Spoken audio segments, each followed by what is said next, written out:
कि दिनेश बाबू उस कद के नहीं हैं जो कद के इतने बड़े लीडर के बारे में उन्होंने कुछ बोला। तो सारे जनप्रतिनिधि यही कहते हैं कि हमको किसी भी सूरत में इस बार यहाँ के एमएलसी पद को बदलना है। और वो जो बोलते हैं कि 98% हम वोट लाए, तो 98% वोट वो तब लाए जब हमारे पार्टी से गठबंधन में थे। तूफान मचाए हुए हैं कि दिनेश बाबू सारे जनप्रतिनिधियों को अपमान करने का काम किया है। सब लोग भयभीत हो गए हैं कि इनके साथ जाने का मतलब है कि अपने सिर पे बदनामी मोल लेना। बिहार में स्थानीय निकाय कोटे से होने वाले 24 सीटों पर विधान परिषद के चुनाव को लेकर के लगातार देखिए अब नामांकन की जो प्रक्रिया थी वो आज खत्म हो गई है।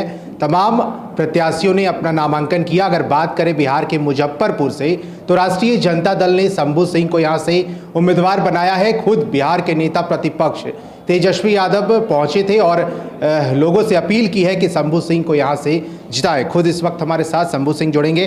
क्या लगता है तेजस्वी यादव के आने के बाद आप लोगों का जो जीत का दिख रहा है वो तस्वीर कैसी लग रही है? उनके आने के बाद जो हम लोग 80% पर थे वो 93-94% पर चले गए, 95% पर वोट के मामले में। दूसरी बात कि हमारे जब नेताजी प्रतिपक्ष के तेजस्वी प्रसाद यादव जी आए, उस दिन हमारे विपक्षी ने एक बयान दिया। उसके बाद लालू जी के बारे में और तेजस्वी जी के बारे में उन्होंने बयान दिया कि उनके आने से भी कोई फ़र्क नहीं पड़ता है। तो लोगों में यह बयान उन्होंने किसी घुमा फिरा के शब्दों में दिया। मतलब इस बात से लोगों में उबाल है। हमारे जितने भी वोटर हैं, आरजेडी के जो गठबंधन के जितने भी लोग हैं, वोटर हैं, और तकरीबन 85% हैं, उन लोगों में ऐसा उबाल आ गया है कि आप सोच नहीं सकते हैं। बहुत बड़ा उबाल आ गया है दिनेश बाबू के इस बयान से कि जो राष्ट्रीय अध्यक्ष माननीय श्री लालू प्रसाद यादव जी के बारे में उन्होंने जो बोला, तो इस बात से बहुत उबाल आ गया कि दिनेश बाबू उस कद के नहीं हैं जो कद के इतने बड़े लीडर के बारे में उन्होंने कुछ बोला। क्योंकि दिनेश बाबू का उत्पत्ति उस पार्टी के द्वारा हुआ था, उसी लीडर के, वही लीडर उनको उत्पत्ति किए थे। दिनेश सिंह से भी जब बातचीत वो कर रहे हैं मीडिया से, तो वो कह रहे हैं कि विधान परिषद के चुनाव हो रहे हैं और तीसरा ये टर्म है हमारा, तो जीत चौथा टर्म है, तो जीत तो हमारी ही होगी क्योंकि हमने जनप्रतिनिधियों के लिए काफ़ी काम किए हैं मुजफ्फरपुर से। यह बात आप शायद काश किसी जनप्रतिनिधियों से पूछेगा तो इतना अच्छा उत्तर वो लोग देंगे कि जिसकी आप कल्पना नहीं कर सकते कि मुजफ्फरपुर में आज तक 19 सालों में किसी जनप्रतिनिधियों से कभी नहीं मिला। अपना काम निकाल लिए, वोट ले लिए, और उसके बाद कभी फिर अगले बार जो इस बीच में जनप्रतिनिधि बदल जाते थे त्रिस्तरीय के, जब चुनाव आता था तो फिर दूसरा जब आया फिर उनके खरीद फरोख्त में लग जाते थे वो। तो जनप्रतिनिधियों के अंदर में इतना रोष है कि तकरीबन सारे जनप्रतिनिधि यही कहते हैं कि हमको किसी भी सूरत में इस बार यहाँ के एमएलसी पद को बदलना है। उनका पैसा लोग जो बांटे थे पहले, वह पैसा उनका पानी हो गया। सब जनप्रतिनिधि यही बोल रहे हैं कि पैसा उन्होंने जो हमको दिए, ये कह के नहीं दिए, मतलब किसी को भी जो भी किए कि ये किस चीज़, ये मतलब क्या कर रहे हैं। सब लोग इस बात से बहुत तूफान मचाए हुए हैं कि दिनेश बाबू सारे जनप्रतिनिधियों को अपमान करने का काम किया है।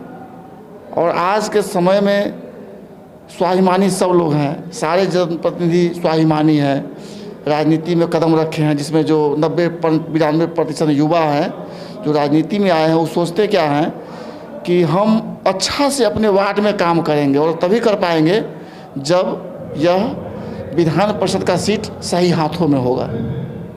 तेजस्वी यादव काफ़ी जनसभा कर रहे हैं वो एक दिन में। उन्होंने कहा कि शंभू सिंह या कोई दूसरा राजद प्रत्याशी यहाँ से नहीं लड़ रहा है, खुद तेजस्वी यादव और लालू यादव चुनाव लड़ रहे हैं। जी बिल्कुल, उन्होंने कहा हमारे जितने भी 85% वोटर हैं अभी त्रिस्तरीय पंचायती राज में जो चुन के आए हैं, उन सब को उन्होंने उत्साहित करने का काम किया। उत्साहित तो थे ही सब, और वो आके अति उत्साहित करके चले गए कि सब लोग वर्कर जितने भी जो जहाँ हैं लग के एक एक वोट बक्से तक पहुंचाएंगे।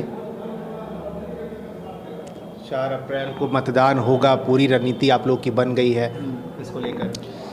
4 अप्रैल को मतदान जो इस बार होगा वो ऐतिहासिक मतदान होगा, क्योंकि 3 बार यहाँ मतदान हुआ ही नहीं, कोई विरोधी था ही नहीं, तब वो जीत गए।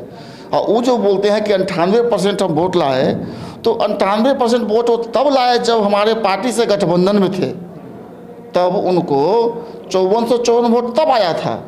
आज देख लीजिए कि हमारे पार्टी का क्या ग्राफ है, वोट बैंक है, और जिस पार्टी से वो आए हैं उस पार्टी का क्या वोट बैंक है। यहाँ तक कि वो कहते हैं कि हम सर्वदलीय हैं।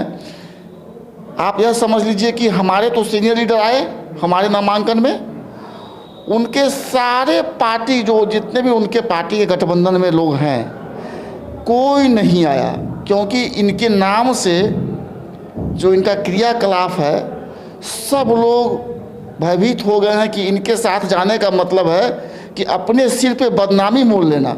सारे सीनियर लीडरों को यही लग गया है। चलिए देखिए, मुजफ्फरपुर में मुकाबला दिलचस्प है और कांटे की टक्कर होगी, जहां राजद की तरफ से शंभू सिंह मैदान में है। बिहार के नेता प्रतिपक्ष मुजफ्फरपुर पहुंचे थे और मुजफ्फरपुर पहुंचने के बाद यहां की फिजा बदल गई है। अब देखना होगा कि परिणाम जब आते हैं तो कौन मुजफ्फरपुर से बाजी मार के जाता है। अपने सहयोगी डब्लू के साथ अस्मित सिन्हा, फर्स्ट बिहार, मुजफ्फरपुर। आप सभी को पैनोरमा परिवार, पैनोरमा ग्रुप पूर्णिया की ओर से आप सभी को होली की बहुत बहुत शुभकामनाएं देता हूं, और आप लोगों से अपील भी करता हूं कि केमिकल का इस्तेमाल ना करें, कलर का इस्तेमाल ना करें। इस बार का होली हम लोगों का अलग होगा, बेहतर होगा, सुंदर होगा। 2019 के बाद हम लोग होली नहीं मना पाए थे पेंडेमिक की वजह से। 2020 में कोरोना, 2021 में भी कोरोना, तो गवर्नमेंट का गाइडलाइन था हम लोग को होली नहीं खेलना है। 2 साल से हम लोग होली नहीं खेल पाए थे। इस बार लोगों में बहुत ज़्यादा उत्साह है, अच्छे से होली मनाएंगे, खेलेंगे, लेकिन फूल का होली खेलें, एक अलग मैसेज जाएगा। कलर का इस्तेमाल बिल्कुल ना करें। आप सभी को पुनः पैनोरमा ग्रुप, पैनोरमा परिवार की तरफ से बहुत बहुत बधाई और धन्यवाद।